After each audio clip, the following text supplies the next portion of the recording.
And let's now bring in the former Labor Senator Graham Richardson for his thoughts on this and some other political stories today. Richard, good to see you. Thank you. We saw there the Prime Minister's in Gladstone. He's making a funding announcement at an alumina processing plant. In his comments talking about renewables, he was talking about private versus public sector funding.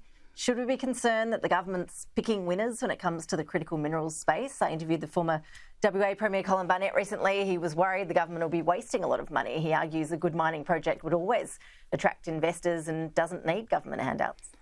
Oh, I wish that were true, but I think it's wishful thinking. The reality is there are times when the private sector needs an extra nudge, when government can help them, and this looks like it's being one of them.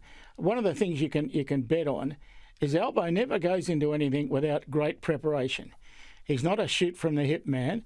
He's a deeper thinker than that.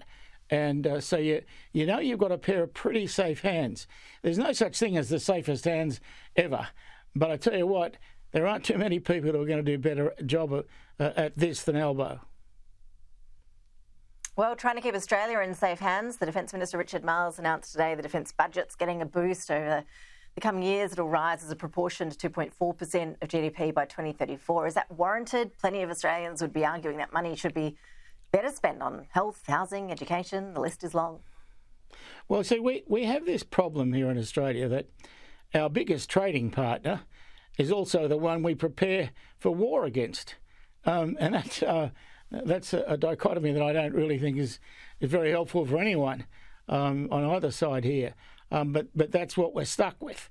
And so you've got to expect that we're going to be in some sort of argument sometimes with if we're sending out submarines. What are they for? They're to stop Chinese ships.